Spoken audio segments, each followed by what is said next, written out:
A Letter to My Children. Lessons from Haiti and Japan.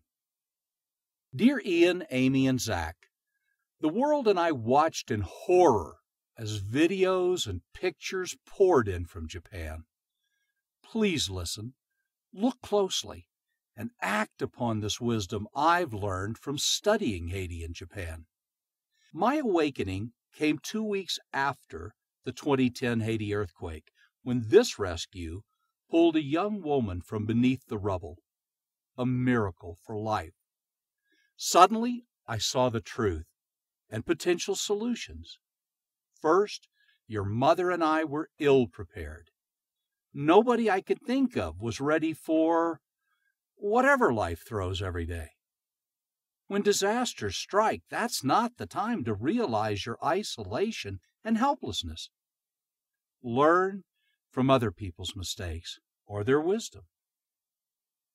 The world doesn't care how well stocked your house or car are. The cold, hard truth is what you're carrying on your person or is within your reach, those are your only hope to begin with. If a disaster struck this instant, what resources are you carrying right now? The answer is to Walkabout Prepared every day. You benefit by carrying a small, affordable set of common-sense survival items. Why? People do rebel against this idea, but it's easier to survive when you're prepared. What should she do now? Scavenge. Find anything useful. Plastic and rope make shelter. Hubcaps becomes solar stills, rainwater collectors, cooking surfaces, and fire pits, for example. Carry your ID on your person. Purses and bags can be lost in a panic. Have names, phone numbers written, and medical information in a waterproof container in case you're unconscious. As I wondered what these people were thinking, I refined some key lessons. Embrace them today. Love every minute of life. Hard as they are, as difficult as they are, in the end, it is the people in your life that matter and which give it purpose.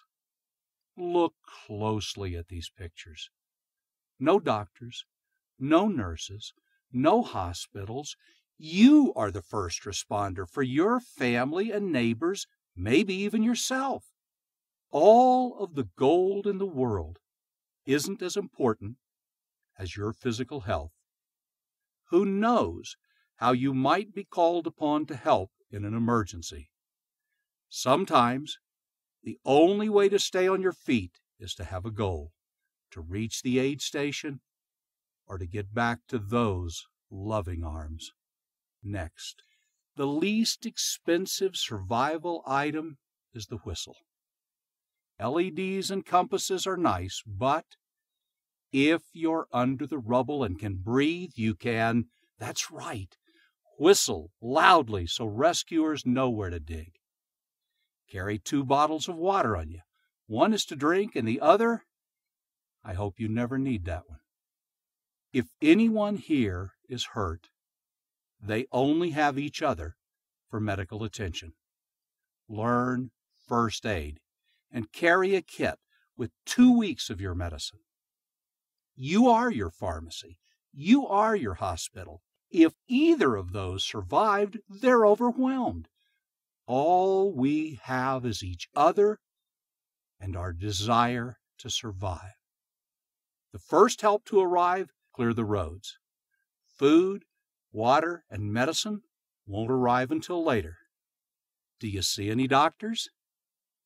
Carry a multifunction tool, from the classic Swiss Army knife to the new styles. Any tool can increase your chances in many situations. You are wise to include gloves, weather and work specific. A thermal bag or blanket plus a poncho can lessen your misery. From 9/11 to Haiti and Japan. Notice how much dust and smoke is present. Give your lungs a break. In addition to these simple items, there are full hats and face covers for viral and biohazard threats. Think of ways to maximize the use of your precious weight. Here, I protect my soft, tiny items in a container with a double purpose. I can also use that can to boil water. Build a personalized 72-hour kit. Mine has spare glasses, dried fruit, first aid book, vitamins, dry clothes. If you have to flee, be prepared. Bring your children's favorite item, universal objects like a ball, cup, or favorite stories. What more evidence do you need? I got it. Mom and I have 72-hour bags in each car, and we're preparing to help. Now learn the greatest lesson. Rescuers have no prejudice. They risk their lives to serve humanity. If they can, they will save you. Rescuers do not care about your ethnic past, religion, or political party. They don't care about your title or your wealth. These rescuers are the living definition of love. They care without conditions. Learn first aid. All your preparedness can't help this. There are some disasters no one lives through. The survivor's worst may still be ahead. Their world and ours has had a major setback. You must declare a reason to live, or you can die from grief or despair. Help others. You always feel better eventually. No one deserves this. Reach into your funds and donate. One last observation.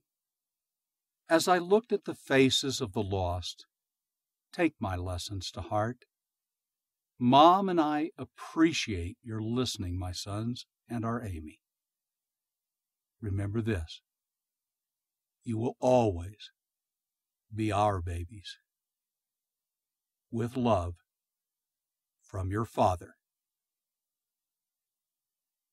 My sincerest apology to my fellow journalists for not crediting each picture. I will be glad to do so if you want me to change this. One thing I know, the only ones among you who will be really happy are those who will have sought and found how to serve. Albert Schweitzer, Nobel Peace Prize.